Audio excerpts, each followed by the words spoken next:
So Bill Nussey is the CEO and founder of Freeing Energy, and is the CEO and co-founder of Inventions. He is our, I think, fifth and final lecturer for our South Bay Sarasota seasonal. We do it in the winter because a lot of people, of course, leave in the summer. So this is our seasonal lecture series. We'll start up again in the fall. So thank you all for coming. And South Bay Sarasota is at the Florida House. So Bill is a 25-year tech CEO with several exits, including an IPO. His companies have created thousands of jobs and billions in shareholder value. Along the way, he's also worked at Greylock as a venture capitalist, and after selling his marketing tech company to IBM, he was promoted to VP of Corporate Strategy to help lead IBM's global strategy for their CEO and senior VPs. In 2017, he jumped into clean energy. It started with a TED Talk, which grew to 100 plus articles, then became a top 10 energy podcast, and as of late 2021, a book called Freeing Energy, which I highly, highly recommend. Even being peripherally in the business, I learned so much. And as an aside, at Tiger Bay yesterday, someone asked one of our senators about FPL and net metering, and the only answer he gave was about how it puts the cost onto the other users if people get solar. And so there's a great rebuttal to that in this book, along with, I'm sure, many other questions.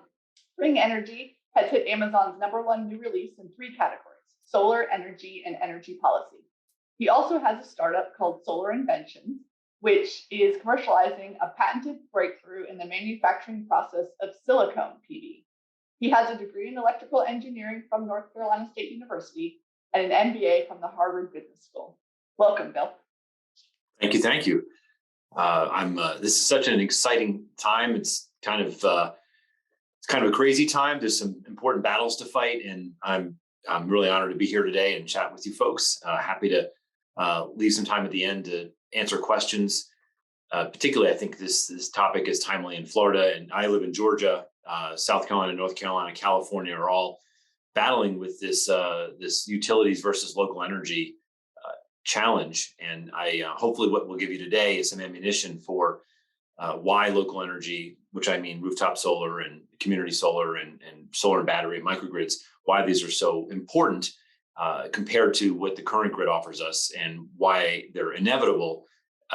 It's just a matter of how much fighting gets in between the benefits and people who are threatened by those benefits. So it's, by the way, I also really dug deeply into the argument against the cost shifting, which is what everybody seems to be focused on these days. It's trying to stop rooftop solar. And I published an article, I'll share it with you, Amber. It's also on my site, and it goes into much more deeply about things like there's dozens and dozens of cost shifts that are at the basis of every asset-heavy industry like electric utilities, including electric utilities. And the fact that the electric utilities have called out this one particular cost shift amongst many others that are far larger in their business reveals their concern isn't about cost shifting or about undermining low-income families, because there are many other larger cost shifts that occur in both directions within the utility industry. It's the fact that this is the only one that is an existential threat to them, which is the more we all put solar on our roof, the less their industry has revenue and the less power they have. So let me just start right in, share my screen here. All right, let me know if you have any problems seeing that, but I'm going to step through it.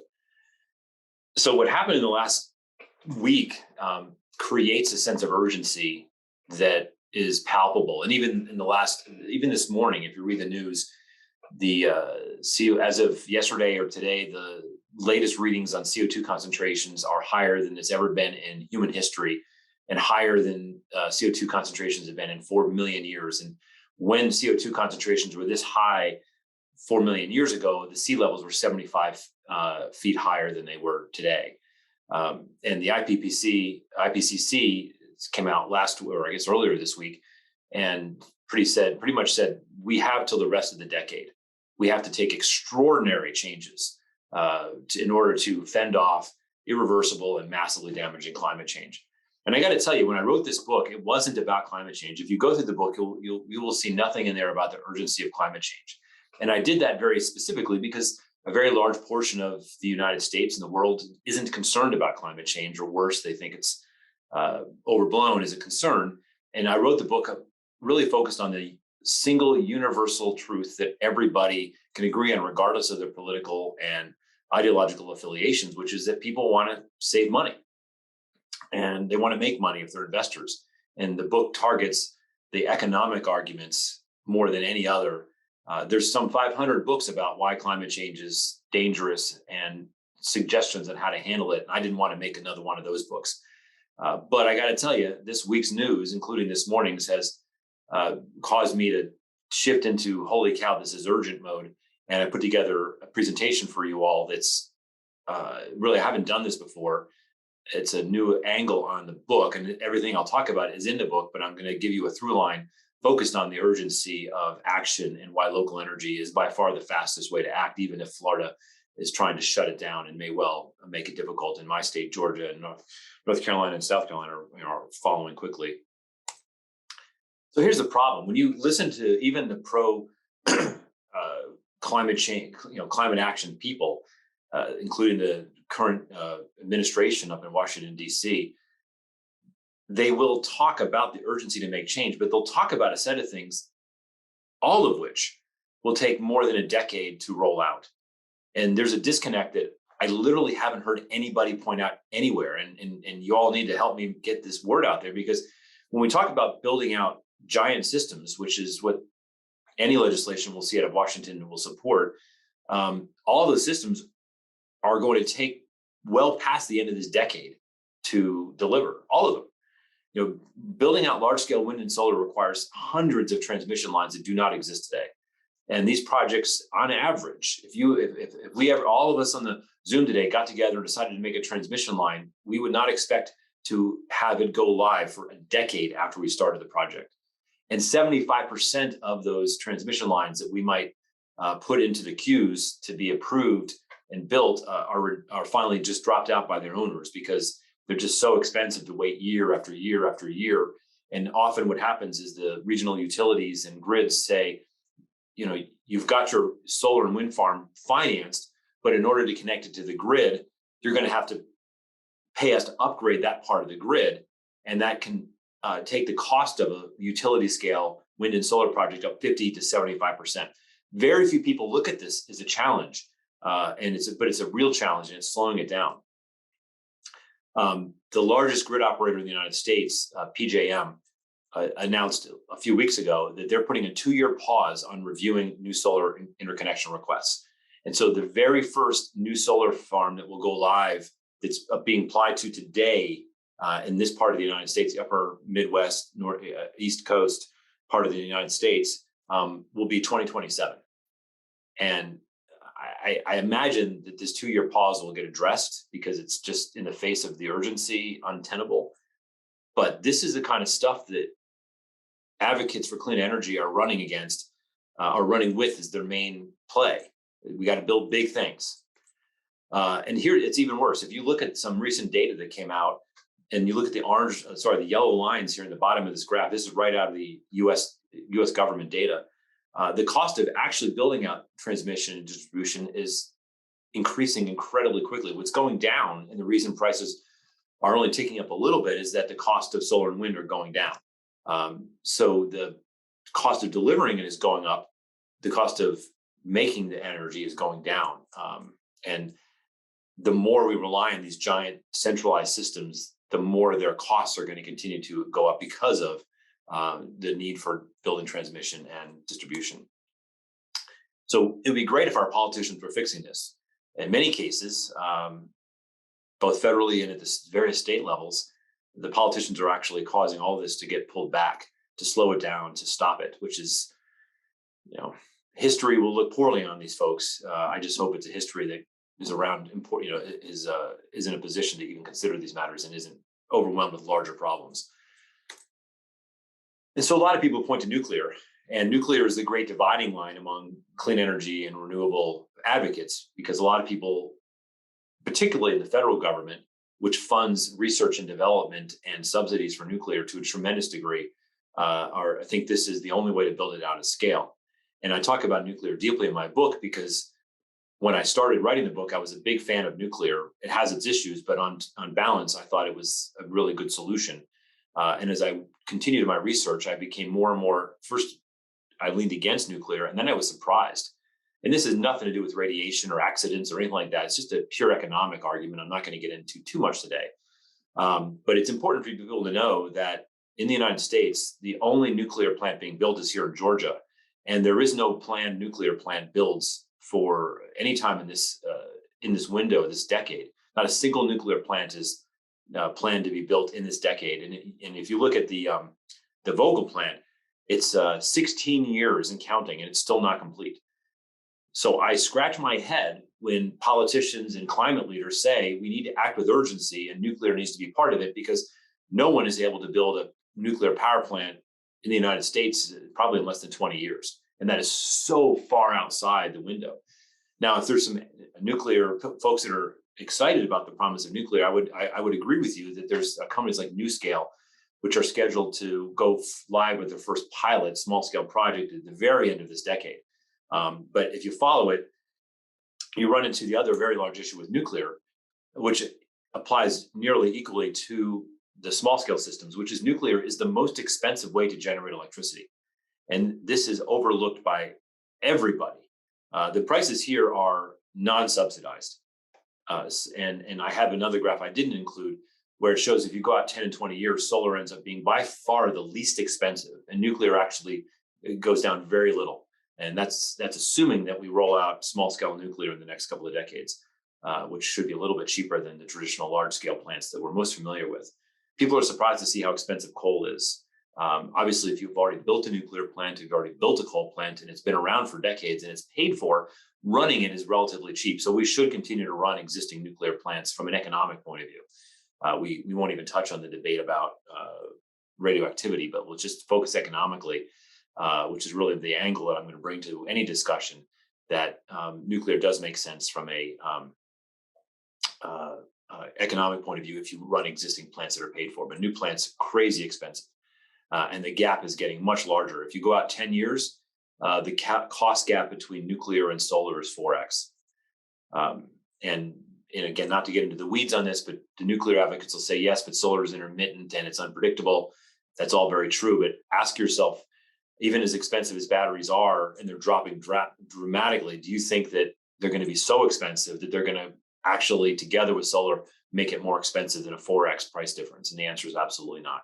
But that's, again, people aren't doing this math. They're not adding up the costs.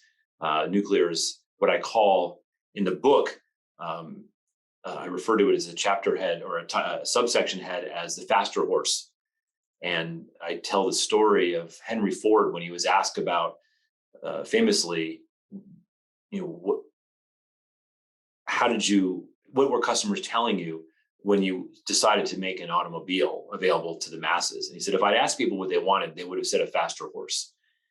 And if you're managing a grid today, or you're a politician who understands the economics of energy, you want giant power plants, you want baseload power. Nuclear is the faster horse. It's a better answer than coal. And people like it because it fits in the paradigm that they already understand. It's kind of like going to, say, the large network television, ABC, NBC, CBS, when there's only 3 or 4 channels, and saying, well, what about if everybody can put up their own videos on the internet? They're going to say, that's never going to work. No one's going to do that. There's no money in that. And of course, it's difficult to get the incumbents to see that new business models are not only possible, but in the long run, better. But people who like the old way of doing energy and don't want to change it, nuclear is an answer, despite its costs, that they prefer. And I think ultimately in the United States, nuclear has no future, regardless of how much advocating gets done for it, because we have better options.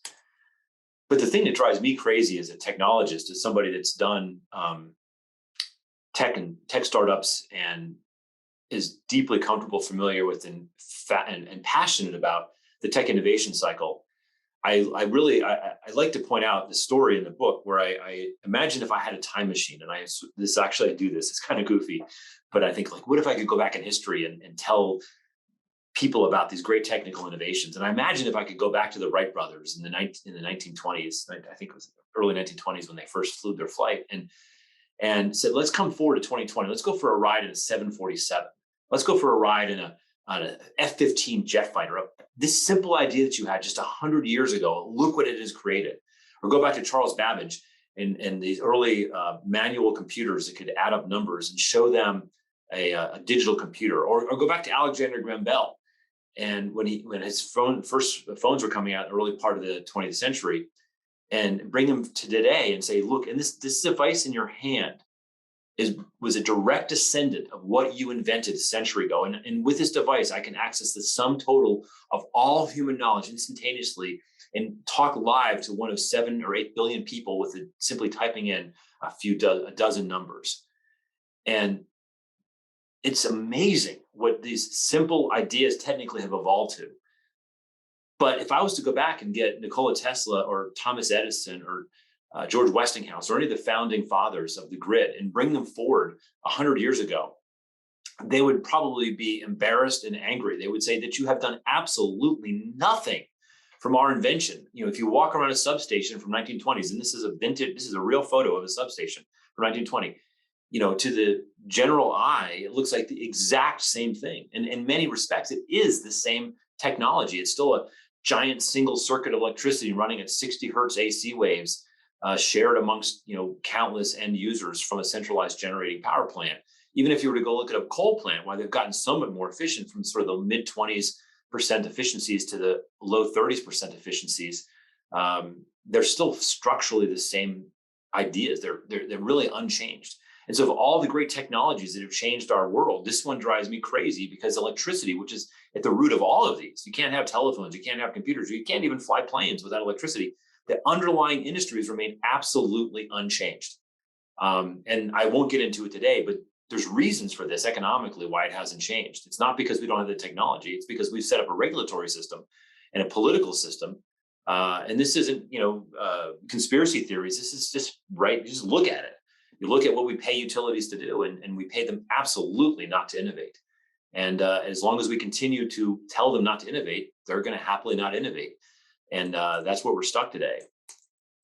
And so to be clear, because this isn't a cry for radical change, we do need the political system to continue to try to make changes. We need more transmission desperately, as fast as we can get it. We need utilities. We don't want them to go away. I don't. And we absolutely need large-scale renewables. But the problem is that collectively, all of these systems that all of our political leaders and clean energy leaders are pointing to all fall so far outside the time frame that scientists tell us we have to act. But we do have a better option. And if you've seen the title of my book and you know what it's about, you kind of get the punchline. It's what I call local energy, and you all are tremendously familiar with it. It's rooftop solar. It's exciting new technologies like building integrated solar, where the walls and windows and driveways and doors and awnings and parking lots all become solar electric generating systems. And it's microgrids, which are the most exciting, particularly in places like Florida and Texas, where weather events are taking out your grid for hours or days or longer, around the world where power doesn't even work but for a few hours a day, like places in India and Africa or worse. And most of my presentations I give are to business people, because this local energy is the largest technology disruption opportunity that we've seen in my lifetime. It's arguably larger than the internet. And if you're interested in that side of it, I urge you to read the book. But what we're going to talk about now is why local energy actually works and why it's realistic, despite the attempts of politicians who really aren't doing the work to understand the best interests of their citizens and are taking very simplified, spoon-fed arguments from incumbents and lobbying groups, and they're taking it at face value. One slide I didn't include, but I think I need to, because in this, how is it that going back to this, how is it the utilities haven't changed? And I sought to understand that. My assumption, I'm always an optimist, was that this is the best possible system, and we don't need to change it. Intuitively, I knew we had better options, but I thought, on balance, maybe just from a stability point of view. But I discovered two crazy facts that I researched heavily and cited U.S. government data. So this isn't sort of crazy Bill environmental advocate, or screaming. I'm not the guy in the central downtown with a picketing line telling you this is what is going. This is actual real data. If you look at all the SIC code industries in the United States, and it's all cited in my book, and you look at the by research and development investments, you look at high research and development industries like computing and pharmaceuticals. You go all the way down to not to the bottom part of the list, not the bottom 10%, not the bottom 5%, not the bottom 1%, but if you go to the lowest R&D of any industry in the United States, it is electric utilities. Electric utilities spend less of their money, the money you pay them is on your bills. They spend a lower percentage of that on research and development than any other industry in the United States. Less than car dealerships as an industry, less than drugstores as an industry. And I found two different sources for this because it's so hard to believe. And people cherry pick facts all the time. I found two independent sources for this. They spend less money in R&D than any industry in the world. That's why a century later, their systems are identical, because they've invested no money at all to create new systems to replace the ones that they've been running.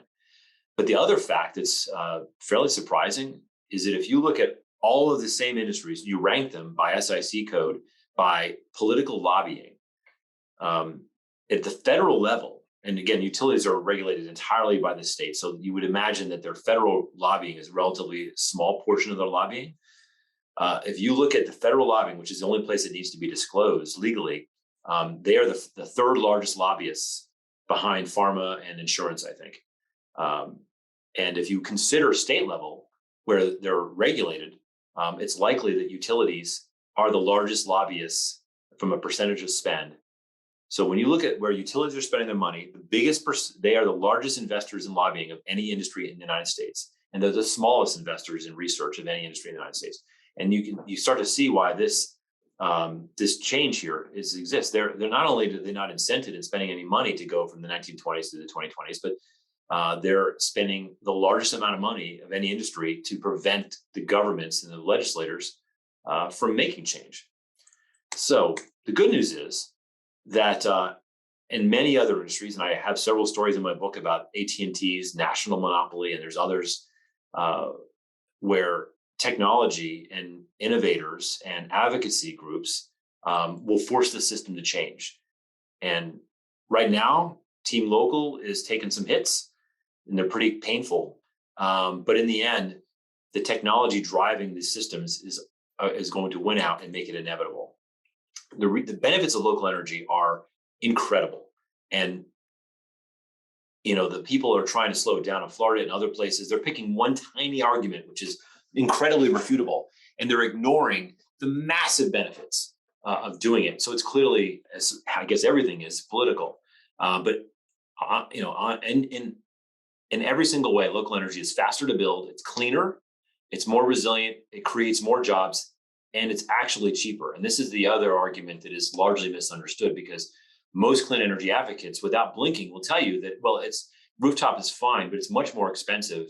If we want a lot of root solar, we need to build it out in gigantic fields and 10, 100 megawatt systems, because that's actually the cheaper way to build it. And that's actually not true. And we'll get into a little bit of why it's not true.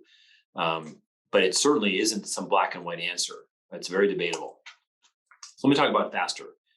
With an average time of 3, 4, 5, 6 years to build out a large scale solar system these days, that's even before the PJM grid is putting a 2-year hiatus in it. Small scale systems can be built out in weeks. And if you're dealing with a highly regulated city, like I live in Cobb County and here at Cobb County in Georgia, you can add a few more weeks to that because of their slow process. But the number of people that can be trained to install solar is inspiring.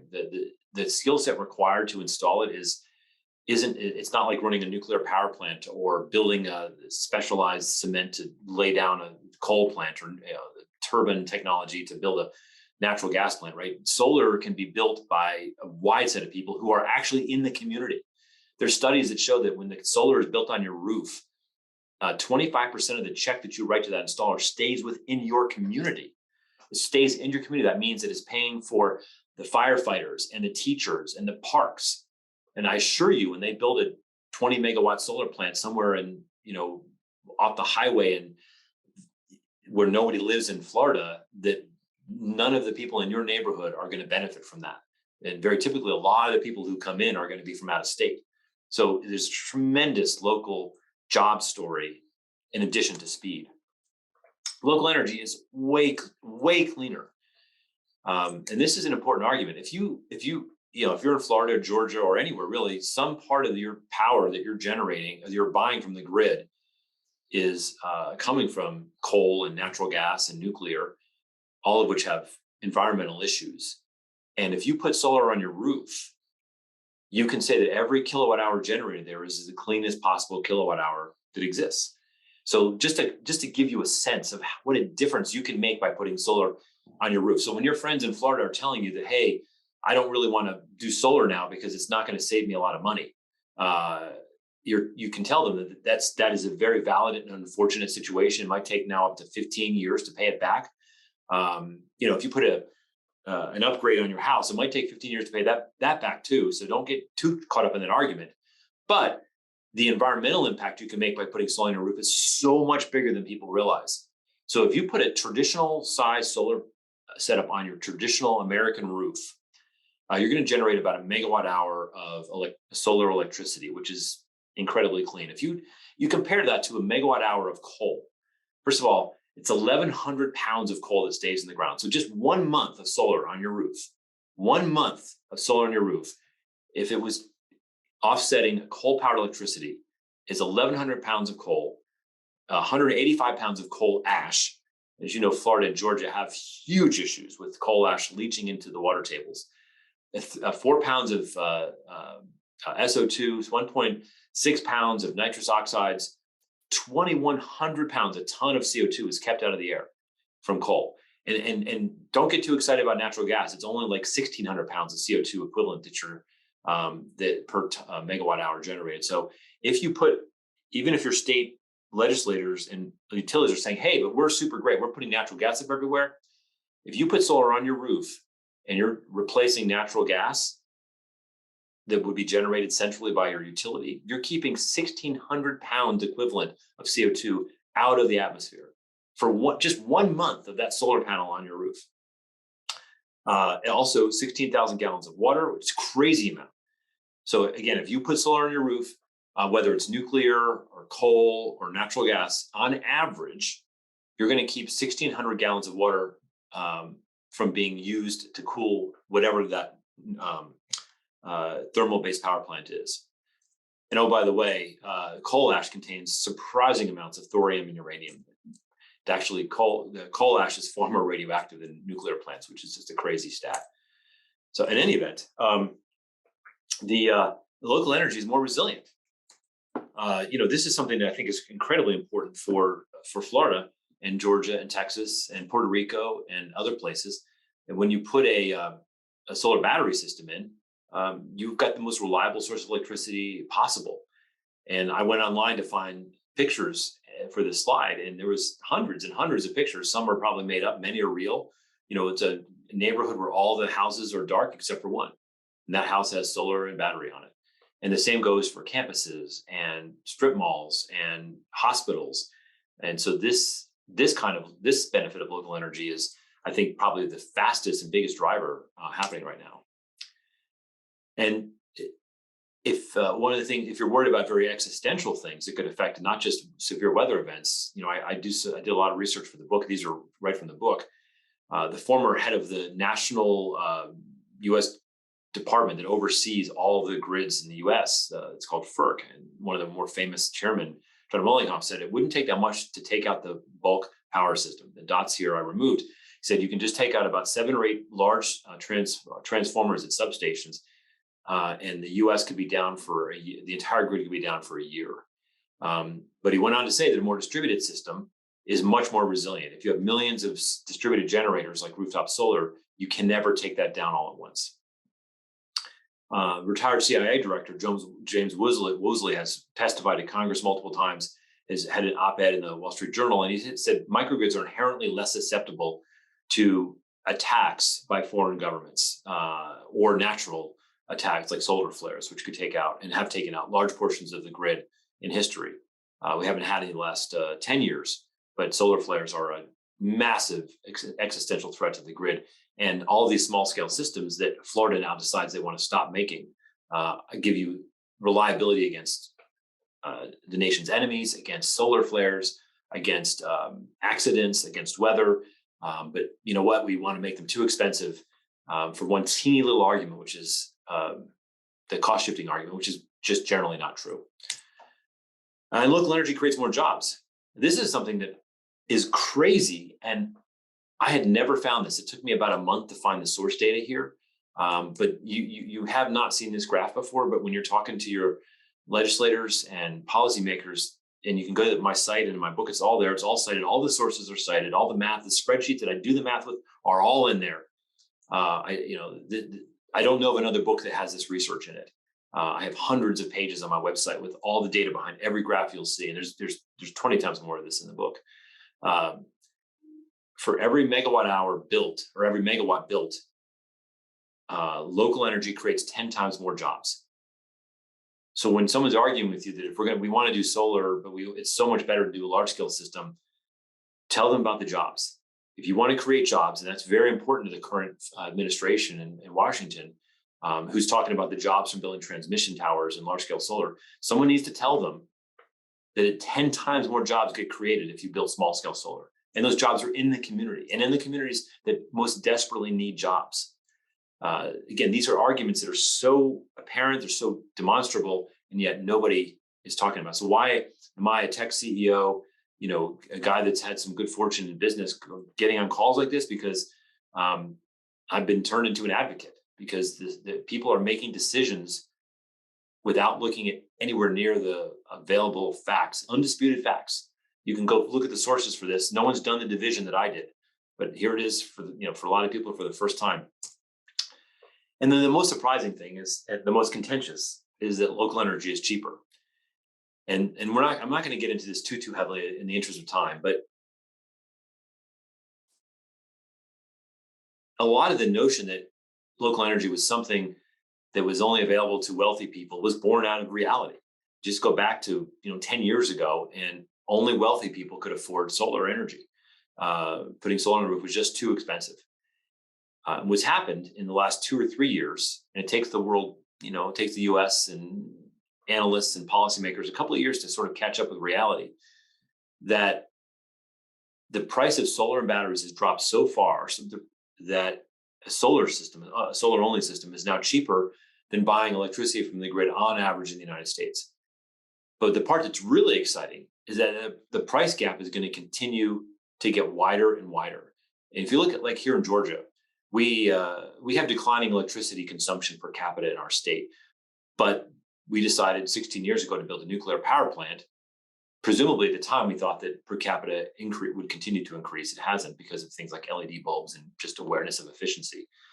But so we're building a power plant we don't really need, but we're paying for it. I pay $10 a month, and it's probably going to be double or triple that before they're done. And so all the projections for Georgia, which is probably one of the worst examples in the US, our electricity price from the grid is going to continue to go up very materially year over year. But the cost of generating rooftop solar electricity is going down. It's going down to the point where it's going to be 1/4 of the cost of the grid-based electricity, 1/4 of the cost. So today it's a little cheaper, and it's hard to find a reputable company to install it, and legislators are trying to make it more difficult. And consumers like, it's new, I don't know. It's like electric cars, maybe it's better. It sounds cool. It sounds like trouble. I'm not an early adopter. I've got my kids in school, and I've got it. I'm trying to get in shape, and this political system is depressing me, and so I'm not even worried about this kind of stuff. And so people come to me all the time and say the utilities are too powerful. They're lobbying money. Look what's happening in Florida. You're just never going to win. And there's a lot of critiques we could make of our fine country, but one thing I am confident and proud of about being an American is that in the long run, you can't tell Americans that you just can't go to Americans and say, we understand that there's something that's available freely and easily for you to tap the price, But we really want, as policy leaders and legislators, we want you to pay twice as much, so that our friends in the utility industry can be really comfortably profitable and not have their monopoly threatened. And today, you can say it's the same price. The monopolies will throw out cost shifting arguments and other things to sort of take us off the focus. But when the price goes down in 2026, 2028, 2030, you just can't tell Americans, and it's going to be widely known. Hey, you know what? My neighbor got solar, it worked just fine. Her electricity bills are slashed. My neighbor got solar 2 years after that. Her electricity bills are even lower. This will catch on. This is going to happen. And Florida will, as Arizona did. Arizona passed hey, let's put the solar installers and rooftop solar business out of business. They passed a law, draconian, and Hawaii did the same thing. Let's make rooftop solar practically uneconomical. And it took the citizens a little while to figure it out. And then it was a roar. And both Arizona and Hawaii did a complete 180. Hawaii's situation is a little more complicated. It's not exact one-to-one, but now solar is widely available to people in Hawaii and Arizona again. So, and part of Hawaii's story is electricity is so expensive that this gap right here is very large already. And so they were back when electricity was this price, it was actually still cheaper for Hawaiians to build solar. And the thing that people forget is that the price of solar and batteries are just continuing to drop. It's the price of batteries over the last over the 20 years is going to drop 20x. And so the complaints and the concerns that batteries are too expensive today, that just goes away. Batteries are going to be cheap. It's like, imagine if you went to somebody 15 years ago and you said, well, I'd like to carry a device in my pocket that has more memory than mainframe computers and can take photographs better than any camera ever invented. And I want to carry it everywhere with it. And if I drop it and it breaks, I'll replace it because it's $600, right? They would have said it's impossible. No device like that can be invented. But yet the technologies behind solar and batteries are driven by the same economic rules that have driven iPhones and flat screen televisions and electric vehicles that are making them cheaper. So this is a technology force that cannot be stopped, and the prices will go down. And for all the concerns about shortages of lithium and things like that are all discussed in my book. These are all real issues, but absolutely we'll get over them. But here's the most compelling slide and one of the last in the deck. Right now in the United States, when you put solar on your roof, it's about $3, according to this study, it's about $3.80 per watt. And other studies put it more like $3 a watt. If you take that exact same set of panels, 20 panels and an inverter from SolarEdge, and you stick that exact same system, same part numbers, people climb up on a roof, and you put that same system in Australia, which I highlight because it's a similar country in so many ways to the United States, culturally and politically. That same system you can see is $1.20. You got to stop and think about that, right? It's 1/3 the cost to put the identical system with the identical labor in Australia that it is to put that system in the United States. And this is all soft costs, and this is bureaucracy and regulations. And so when you think about my chart previously and how is it that solar can get cheaper for rooftop, the fact is that its prices, it's all unnecessary costs, all costs that will fade away as citizens and regulators decide to remove the incredible number of hurdles.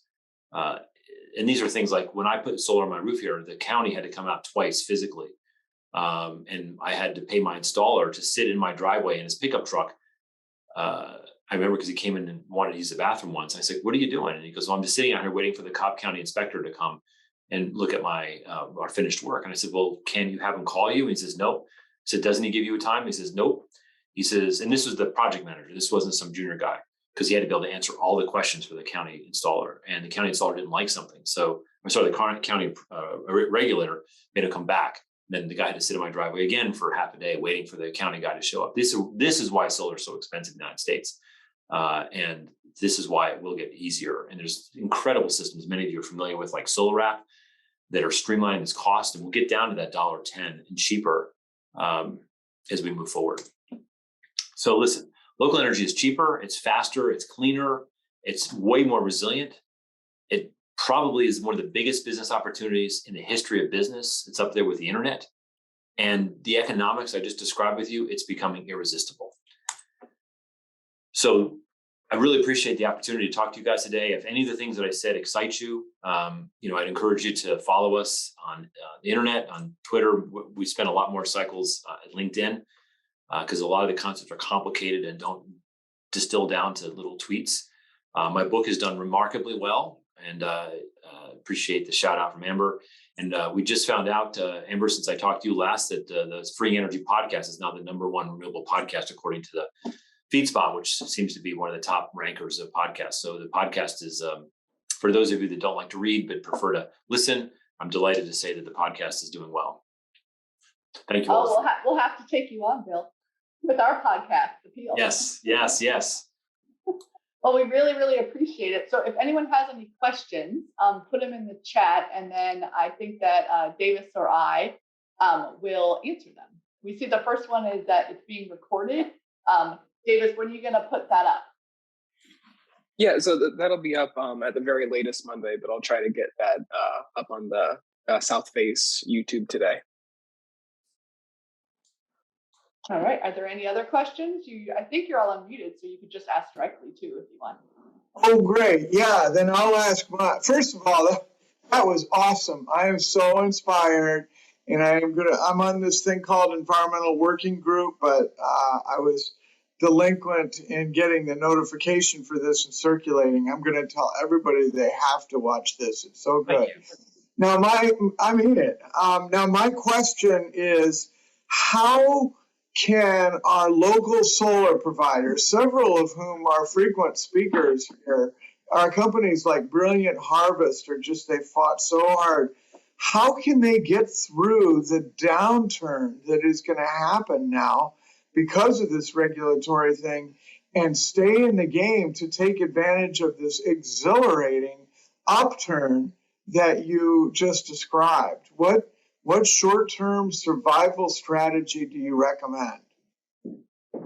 Well, it's always been a tumultuous industry, the local regional installers, and sadly, some of them have been around long enough to have gotten good at the shrinking and expanding as the solar coaster, as they lovingly call it, the solar circus comes into town and leaves.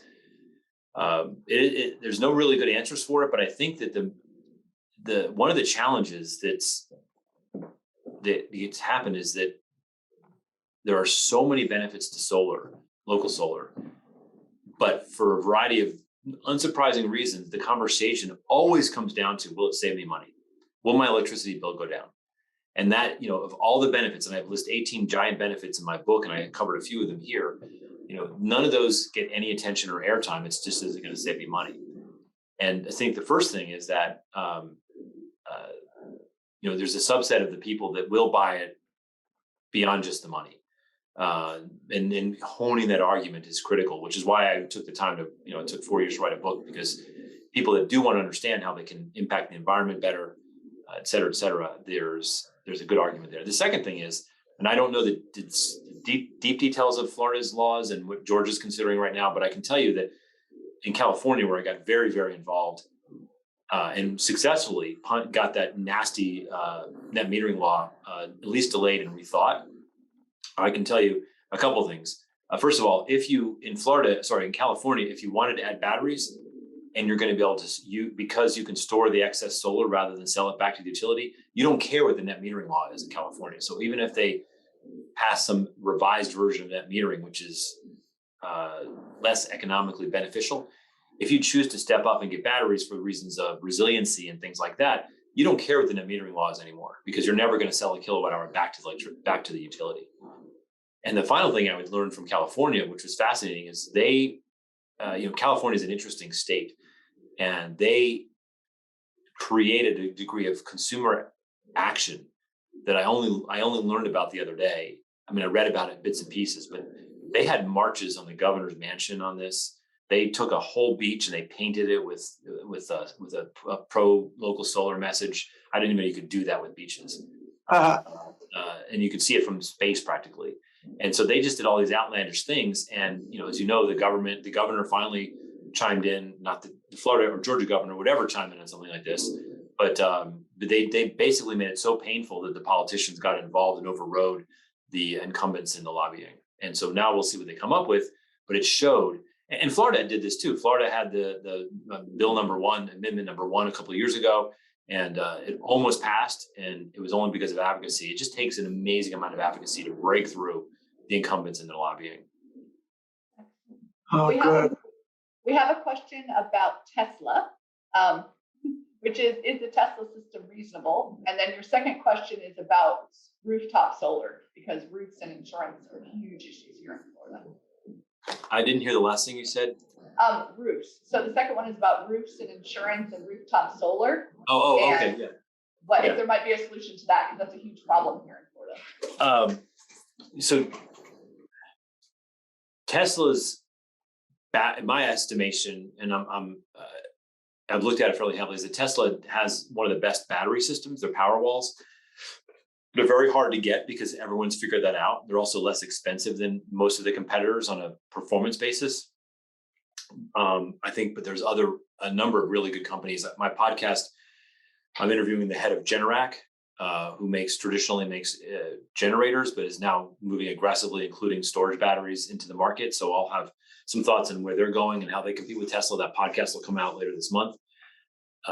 So I think that there's good options for the battery side against Tesla. All else being equal, I'd probably look at Tesla, but it's not available to just because they're backlisted. The solar panels, Tesla's struggling to get their solar panels right. They have two different products. They have solar, I think they call it solar glass. That is definitely bleeding edge. It looks like a real roof. And so homeowners associations are more open to it, but you're in the bleeding edge if you do that. And if anyone has done that on this call, or send me an email, tell me your experience. But I think they're on the third generation of it. I haven't heard as many complaints about the new generation. They also have a traditional rooftops panels, and I think it works, but they've optimized it to save price, to save cost, and reduce the amount of interaction with customers to lower cost. And I don't know that it's a clearly better answer. I would definitely, for all the reasons of jobs and your community, I would definitely look to my local installers and pay a bit of a premium for them. And I have a local installer did mine, and I had some issues, and he came out and fixed most of it without charging me. And hurricanes are a big issue, and I don't know specifically how Florida handles it. I don't know how insurance covers solar and things like that. I know you can get specific insurance for hurricanes and solar. I can tell you that these are great questions for installers, and they should be able to give you credible answers. And you can typically, again, I don't know about Florida, but you can typically, like in Puerto Rico, where I spend a lot of time, you can pay extra and they'll put the solar panels on your roof in a way where they'll stand up to Category 4 hurricanes. So you can it costs a little more because the bolts are bigger and the roof has to be stronger. But it is quite possible to build the panels that will last at least as long as your roof during a hurricane. But you need to talk to installers and make sure that they can give you a credible answer that you trust, that they know what they're doing to solve that for you. And whether or not they may, if they're really good, they'll tell you, listen, I can do it for $20,000. But if you want to last through Category 4, it's going to be $23,000. Tell me which one you want. And that would be, you might ask for that kind of an answer to make a decision on whether it's worth it to you. So Luis is asking about some companies we could invest in. Sorry, say that again? Some companies we could invest in.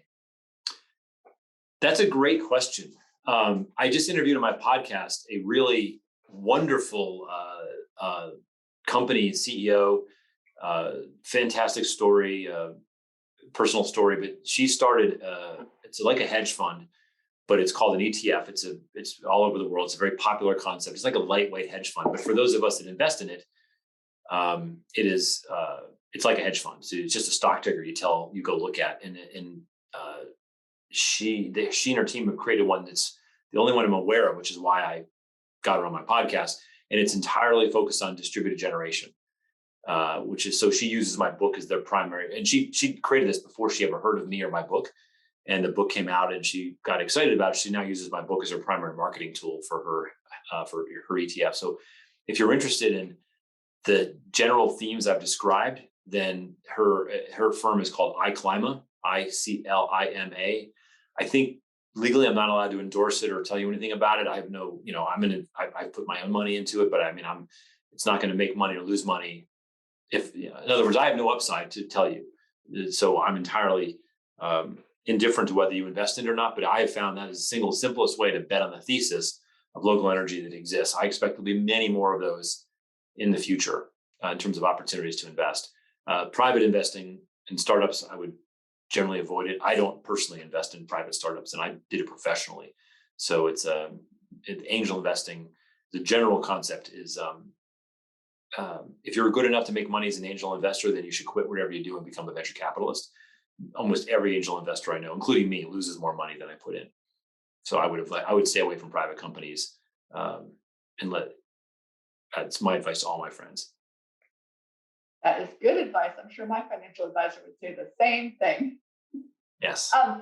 So Charles has asked about disconnecting from the utility. I don't know how much you know about Florida legalities in terms of completely disconnecting. So the New York Times just had a big article on it. You should go look it up. It's more California centric, where this is starting to take off.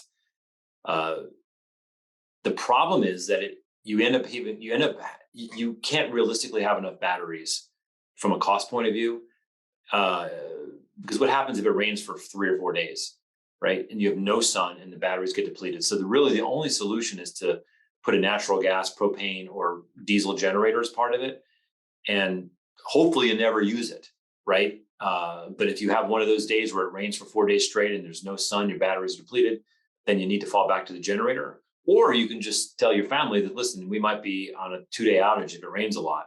But there's right now, you're talking about a premium cost system if you want to go off grid. I'm personally thinking about doing it, and it's complicated technically. Legally, I can tell you that it is uncharted territory. It's like creating a cryptocurrency. How much taxes do you pay on a cryptocurrency, right? Especially some weird, it's just no one really knows. And so I think that, and I have interviewed hundreds of experts and dozens of the top lawyers, and no one can give me general answers about the legality of it. I've heard there's a couple of states, I don't think Florida is one of them, where it's flat out illegal. Generally it's gray area. And when the franchise laws, the monopoly laws were created in Georgia, I know a little bit more about Georgia, it didn't expressly say you can't go off grid. So I think it's a complicated question. And if you really want to do it, go for it and keep me apprised of what you learn. I mean, worst case is you reconnect to the grid, right? But it's not for the faint of heart, not yet. Give it another 3 or 4 years, unless you want to be a pioneer. All right. Anyone else have any other questions? I'm going to have Davis. Are you there, Davis? Yeah, hello. Are you going to pull a name for the free signed book? Yeah, I pulled the name. It's Hui's iPhone. They actually just left. Maybe they had to get to something, but I'll follow up with them by email after the presentation. But yeah. Right. Yeah, just send me Hui's mail address and I'll sign it and send it on to them. All right, thank you so much for offering your book. This is a great presentation. Thank you. It was a lot of fun, and you guys are at the vanguard of these issues. I wish you tremendous success with your legislators, and it's an important issue, and hopefully you have a little ammunition today you didn't have this morning. All right. Ammunition and inspiration. Truly, thank you very much. Good. Thank you so much, Bill. All right, guys. Have a great one. Bye-bye. Thank